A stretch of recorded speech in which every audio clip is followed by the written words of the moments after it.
Hey friends, so today I want to talk about something super simple. I want to talk about ultimate truth, what I believe to be my best articulation of the goal of every religion, the goal of life, the end of seeking, what every seeker, whether you're seeking material through material happiness or spiritual seeking, what I believe every religion is trying to teach us. Buddhism, in my experience, especially Advaita as well, but even religions I have less experience with, like Christianity and all of the monotheistic religions, or polytheistic religions like Hinduism, whatever. What I believe is to even science, every belief system, Mormonism.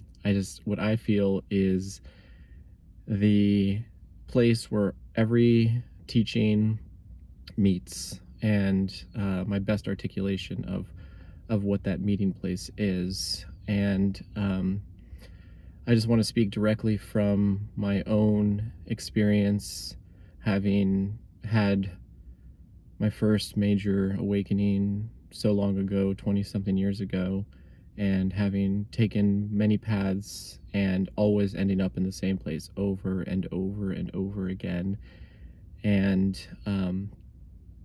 and I haven't come up with anything better, so I just wanted to share that with you guys today. Um, so the way I articulated myself the first time that I had a major realization or awakening experience, I just suddenly just looked around me and I just thought, like, everything is God. I am God. That is God. This carpet is God. That dresser is God. Nature is God. The whole universe is God. Everything is God. Everything is consciousness. And when I use the word God, I'm talking about this presence of an intelligent consciousness, of course, that I am, because I'm thinking and speaking and articulating myself. But knowing and seeing that same intelligent consciousness that I am and everything else. So I am that and everything else is that. Or as I like to say, this, everything is just this consciousness that I am right here and right now. And my belief and the way I expressed that was to say that every belief is equally true and untrue. Our beliefs create our realities and they guide our behavior. Essentially, our beliefs are our operating systems. And this is why the Buddha didn't teach a metaphysics. The ultimate metaphysics of Buddhism is tathata, which is just this or just that. So why is that? Um, it's because what the Buddha taught is that essentially what everything comes down to is no matter what we can think or speak, we could only think and speak in concepts. So whether your belief system, which is just a collection of concepts, is Christianity, Judaism, Islam, Hinduism, Buddhism, or even if it's a physicalist Western science, what that amounts to right here in this moment is a collection of concepts in the mind. So what actually matters, and I believe this is what the Buddha was trying to teach us, is how those beliefs orient your thoughts, your words, and your actions. Because let's say a person who, and essentially, I'll just say this up front, um, if your beliefs manifest as a feeling of perfect peace, unreasonable happiness, and non-judgmental compassion, universal love, whatever you want to call it, here and now in this moment, and you feel a complete sense of peace, a causeless happiness, and a non-judgmental love for all beings, then it does not matter what collection of concepts you hold in mind. It does not matter if those are Christian concepts, Buddhist concepts, scientific concepts. It only matters that those concepts orient you towards an impersonal sense of unity with everything. And the reason for that is because, as I said, no matter what you believe, Everything that you think and speak is only no matter how accurate it seems, it can only be a representation of reality. It can never be reality itself. The experience is real, but the way it is conceived and the way it is spoken is always only going to be a reflection or a representation of that reality.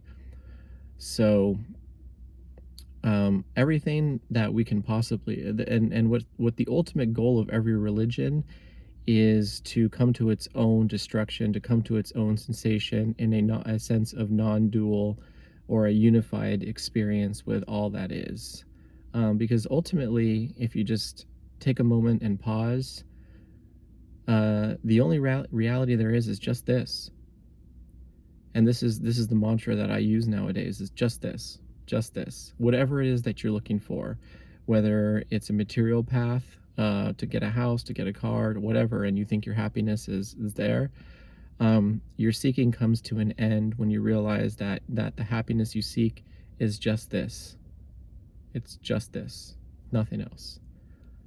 And then the craving for whatever that idea you have in mind comes to an end when you realize just this, or tathata in Buddhism, that's the ultimate truth. It's just this. Or you're a Christian who is seeking the grace of God, and you realize that just this is God, just this is God's grace. Or you're a Buddhist seeking nirvana, and you finally realize that just this is nirvana, just this is enlightenment. And with that realization of just this, all that seeking comes to an end. And because our fundamental nature is peace, love, and happiness, is ultimate truth, true love, and true happiness, when seeking comes to its end, when the mind comes to its destruction, meaning you come to the end of concepts, and you realize just this, what you become simply is perfect peace, unreasonable, unconditioned happiness, and undifferentiated, non-judgmental, undivided love.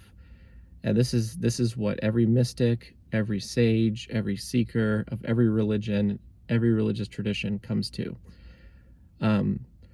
So the difference is, if you whether or not you realize, and this goes for Buddhists as well, you can take every word and letter of every Buddhist tradition. There's thousands and thousands of pages of it, and you can throw it into the ocean. Once you realize this, and you could take every word and letter of the Holy Bible and you could throw it into the ocean. You could take every word and letter of Western science, the whole evolution of the universe from the Big Bang through the evolution of life on this planet. All of that amounts to a constellation of concepts in the mind, and the only difference is whether or not there is attachment to those concepts. So in the non-dual teachings, what I believe the difference between a dualistic understanding and a non-dual understanding is exactly the same as the difference between the experiencing life personally with attachment and with craving, and experiencing life in and as emptiness, as we would express it, or experience as nirvana in Buddhism, or in Christianity, living with God's grace. So let's say you bump into somebody who believes fully, completely in a belief system that you think is completely absurd and not accurate. Let's say you yourself are into Western science, and you run into a Mormon, and you guys get into a debate about how the universe came to be, how the earth was created, and you're going to basically disagree and argue and hate each other over the difference in the concepts. But let's say the Mormon has complete faith in that cosmology that their religion has given them, but they're not attached to the word and the letter of that system, and they treat everyone, they feel a complete sense of peace, love, and kindness in them, and they treat everyone they meet exactly the same. They see everyone as the expression of the same universal consciousness that they call God. But you, as an evolutionary biologist or a science enthusiast, are so attached to the concepts of Western science and the fact that the universe is material or is physical, and there is no consciousness outside of the human brain, and you're out there to just battle and argue and hate people who think differently.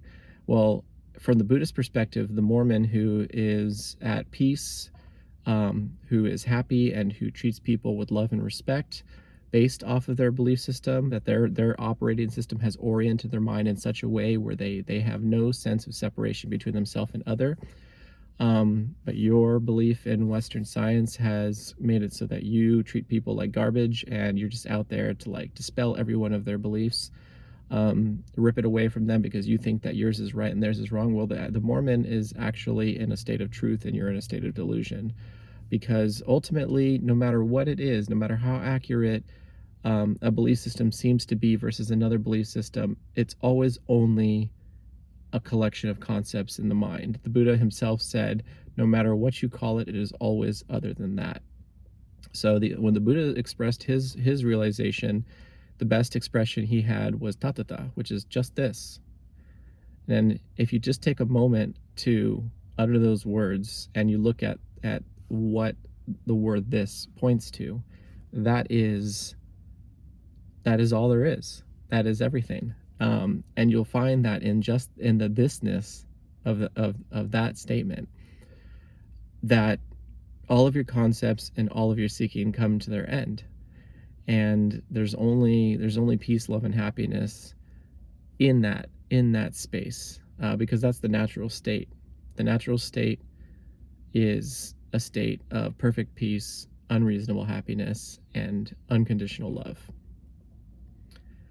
And so for me, that's all beliefs are equally true and untrue. Our beliefs create our realities. The next major realization I had, I expressed it differently, but in the same way, which is that reality is constructed by narrative, that we live in and as our narratives, and everything that we read, everything that we listen to, the conversations that we have,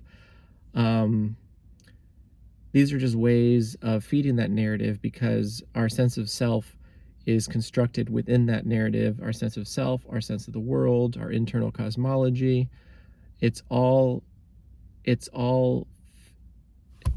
exists within its own concept, within its own context, within its own context. There is no absolute truth in terms of what can be thought and what can be spoken, what can be conceived of. Every truth is true only within its own context. So what is a lie and what is a truth? A truth is when there's a unity between your belief system and the way that you behave.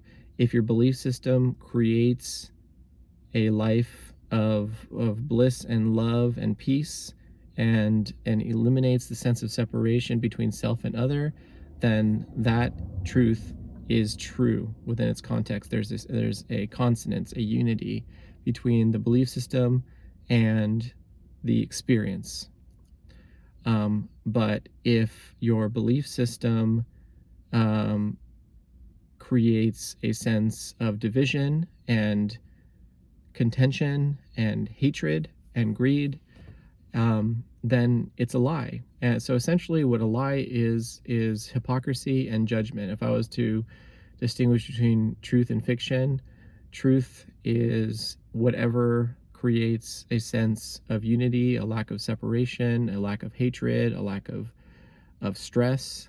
And a lie is that which creates a sense of me versus you, us versus them. It's what creates a sense of separation. That's why the ultimate expression of truth in Advaita Vedanta they call non-dual awareness, because what duality actually is attachment to this particular constellation of concepts that you identify yourself as. Whereas when you remove that attachment, that identification, then the concepts are there. There's a cosmology which you've inherited from your culture. There's a cosmology, a representation of the universe that you have accepted to be true, whether it's a Hindu cosmology or the cosmology of the Big Bang, or the cosmology of Christianity or Judaism or whatever. Whatever cosmology you've accepted, it doesn't matter. It's only a representation. I mean, the beliefs that we accept to be true are merely an operating system. They just guide our thoughts, our words, and our actions. And the Buddha actually speaks about this as the difference between mundane right view and supramundane right view. So mundane right view is a collection of views that lead you to live a life of non-harming, of unreasonable happiness, of compassion, of bliss. And mundane wrong view is a collection of views or concepts that cause you to think like, this is me, this is mine, this is who I am, I'm right, they're wrong, I need to get rid of them because they're a threat to what I feel is myself and my world. And so that would be the difference between mundane right view and mundane wrong view. But supramundane right view is what I'm speaking about right now. It's the understanding that all views are constructed, all of them. You know, everything the Buddha spoke, he spoke about the conditioned mostly. He uttered a couple of words here and there about the unconditioned, but he mostly focused his teaching on all that is conditioned, because his main goal was just to get us to release our identification with all that is conditioned, which is what I'm talking about, is just these concepts that we live in and as, these narratives, these stories that we live in and as, that we think of, this is me, and this is the world, and this is what's true, and that's not true. Only this is true, and that's not true. So supramundane right view is just the understanding that all views are conditionally arisen. And knowing that, you're left with no enemies. You let go completely. The word arahat actually means far away from enemies. It means without enemies. You have no enemies inside yourself, and you have no enemies outside of yourself. Why? Because you've released all attachment that there is one way of seeing this world. You understand that a way of seeing the world is a relative construct. It's a constellation of concepts. And because of that, you can keep your beliefs. I mean, for me personally, I spent a long time battling people about what they believe about various things. And then when I got into Buddhism, I started battling people about how they understand the Dhamma, whether they understand it right. And then eventually it all dissolved. It came back to that original realization that I had a long time ago, which is that all belief is equally true and untrue. Beliefs are true within their context. But what is really true is when you either have that mundane right view, that your beliefs are contextual and it's okay to have them as long as they create a sense of unity, a sense of peace, a sense of happiness and bliss, and you treat everybody with respect, and you treat everyone with kindness, and you genuinely feel a sense of unity with everything you look at. If you're a theistic person, everything you look at is God.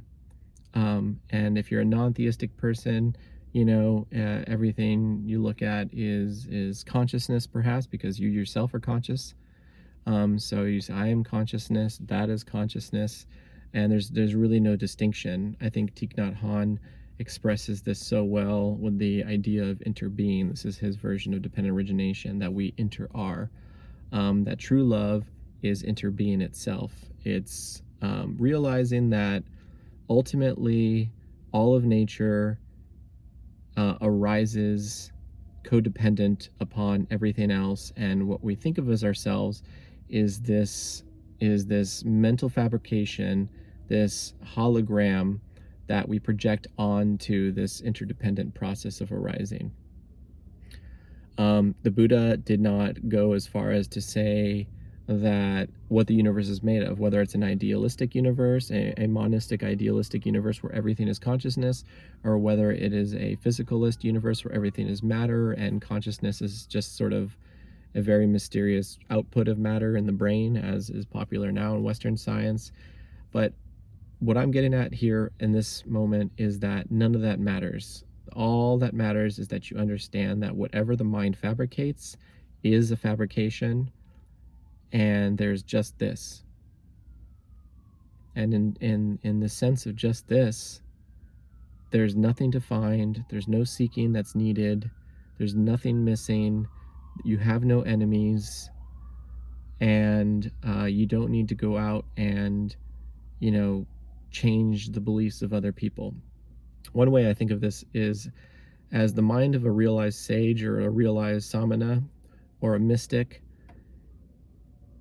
compared to the mind of a person who genuinely is sort of attached to their dogmas and their cosmologies, is like the difference between the mind of an adult and a child, just as an analogy. Um, so let's say we look at children and some kids believe in Santa Claus. Okay, now I'm not going to make an argument as whether Santa Claus exists or not, because that would defeat my point here. But um, are you the type of person who wants to go and tell every child that Santa Claus doesn't exist, even though their belief in Santa Claus makes them happy?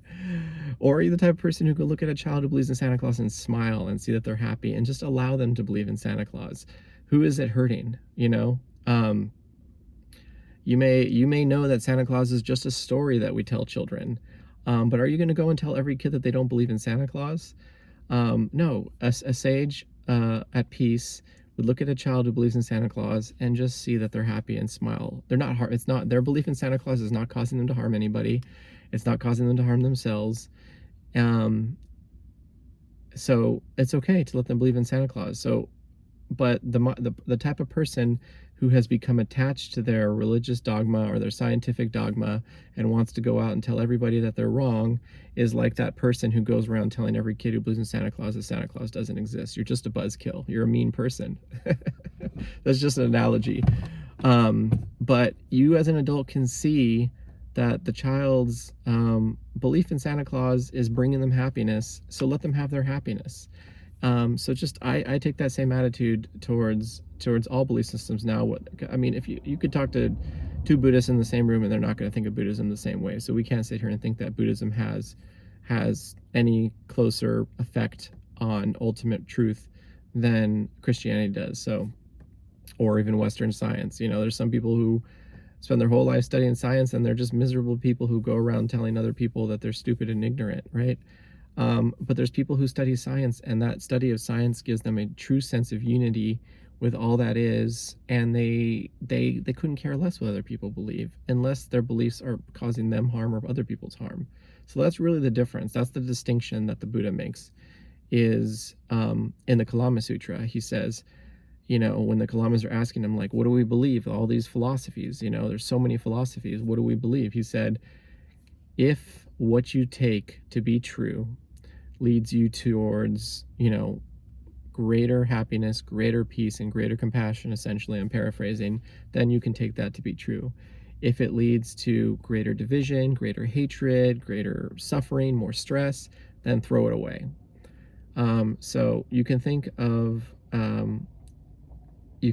beliefs or concepts as like food for the mind, right? Like there's food that makes the mind healthy, which is a mind that is perfectly happy, perfectly at peace, and perfectly compassionate. And there's food that makes the mind extremely unhealthy, which is, beliefs that make you just full of hate and competition. When you come to the place that all religions meet, you will realize that all beliefs are equally true and untrue, and the only ultimate reality there is just this. And it doesn't matter what is in the next moment. The next moment is also just this, and then the next moment is also just this. So questions about life after death, questions about life before we were born, questions about who am I in this moment, all of that stuff. The Buddha himself says, abandon thoughts of, see the world as empty, abandon thoughts of self, right? What he means by that is, see the world as empty in that there is no fixed substance to anything that you can observe through this body-mind. So seeing the world as empty, it's really more about the result of that perception, which is non-attachment, non-identification. So don't attach or identify to anything in the world, anything that you can perceive as this body-mind, and abandon thoughts of self, meaning like in his tradition, everybody in India was trying to figure out what is self, what is not self. And the Buddha never denied the existence of the self that comes from Vedanta, by the way. He He only taught about what is not self. And that is the teaching on not self is a psychological orientation. It's not a philosophical position. If you start to believe there's no self, then you've adopted a philosophical position and you've given up the psychological orientation of not self. So it's really about non-identification, not winning an argument. So I can't think of what else to say about this in this moment, but the only practice that I really have left after so many years of seeking, it's really come back to where it began for me, is that there's just this. There's nothing to find. There's nothing missing, and there's nothing to find. That doesn't mean that if you have a question arise in this moment, well, is there a God? Is there life after death? Is everything consciousness, or is everything matter? However you answer those questions, they can only be represented as concepts. What you do know for sure is that right now in this moment that you are conscious, you are aware, and there is just this. So that's the only thing you actually have to have faith in, is that you are aware, that you are conscious. And anything that you form out of that experience will only be a concept. So really the goal is to come to a complete acceptance and a complete surrender that there is only this. And every religion has this. In Christianity, the goal is to basically realize the grace of God. In Advaita Vedanta, it's to realize self, which is just this unified consciousness. Everything is the expression of one single unified consciousness whose nature is being, consciousness, and bliss. They call it God at times. They call it Ishwara at times, which is pure consciousness. They call it Brahman. They call it self with a capital S. There's no difference between that expression of this and the Christian expression of this, which is the grace of God. The only difference between a non-dual Advaita expression and a Christian expression is that in Christianity, they fundamentally believe that you have to have a dualistic understanding that grace does not come from you, it comes from God. And that's important because the path of realization in Christianity is the path of surrender and servitude. So if you think that you are that you are this, then it leaves room for the ego to steal the realization and to develop a really strong spiritual ego of like, okay, well, I am God, and they really believe that you have to give everything to God. But the result is the same. If you're a Christian and you give everything to God, and as a result of giving everything to God, you receive the grace of God from God, you're going to walk around in a state of grace, which is a state of perfect peace, happiness, and love, right? If you're a non-dual Advaita Vedantist, and you have come to the realization of self, of God, of consciousness, and as a result you walk in the world with no sense of separation between you and anything else, and you just treat people with perfect peace, love, and happiness, it's exactly the same. And if you're a Buddhist and you understand that the Buddha taught no metaphysics, that he's abandoned all positions, as he himself said, he's abandoned all views, as he himself said, that Nibbana is merely the cessation of greed, hatred, and delusion. It's the extinction of essentially what we call mind, because mind is just this collection of form, feeling, perception, thinking, and sensory consciousness, divided consciousness, and that the ultimate realization is tathata, which is just this. It's exactly the same result. It's just this. Now, for me, myself, the way my logic here is that if we abandon all concepts and accept just this, the fact that peace, love, and happiness is the result tells me logically that the nature of the universe is consciousness. I fundamentally know that in my experience, that I am consciousness, that is consciousness, I am God, that is God, however you want to express it. There's just this sense of complete unity. For me, I like to say that life is void of birth and death. I am life, that is life, everything is life. When I say God, when I say life, when I say consciousness, when I say ultimate reality, when I say emptiness, I mean the same thing. These are just different ways that this body mind likes to express that experience.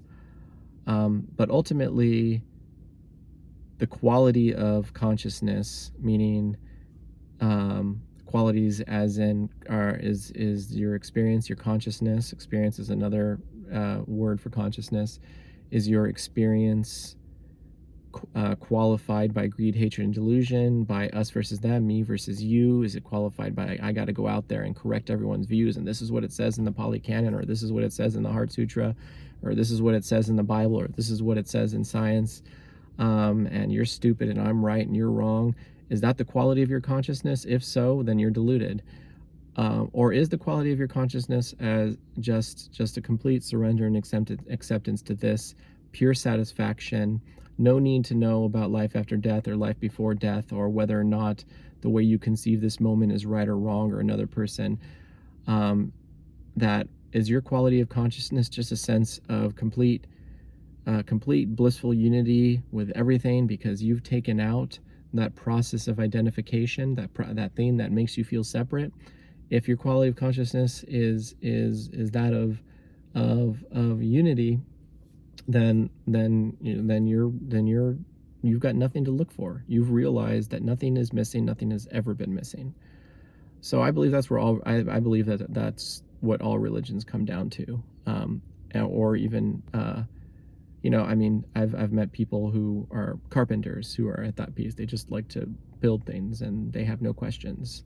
It's the end of questions, it's the end of seeking, it's the acceptance and the surrender to simply this, and it's an orientation of love and kindness and happiness to all living beings. What else is there? What else is there to find but just being completely empty of desire, empty of questions? So that's pretty much the best I have to offer. And let me know what you think in the comment section. And if you have a question, put it there and I'll respond. And also, I'm still happy to talk about Buddhist concepts for fun. It's all spiritual entertainment, really, as far as I'm concerned. Talking about Buddhist concepts, talking about Vedanta, talking about whatever. It's all really just these are just fun toys to play with. These are just fun things to talk about. But really, there is no result but to understand that it's simply this, and this is all there is. And it's just this, and it's this, and this, and this, and this. That's pretty much my mantra. I'll be driving to work, I'll be walking, and I'm constantly, my mindfulness practice is just to remember it's just this, just this, just this. It's always just this. And that's all there is. So, yeah, like I said, leave a comment or a question, and like and subscribe and share, and leave me a suggestion for another video if you have one in mind.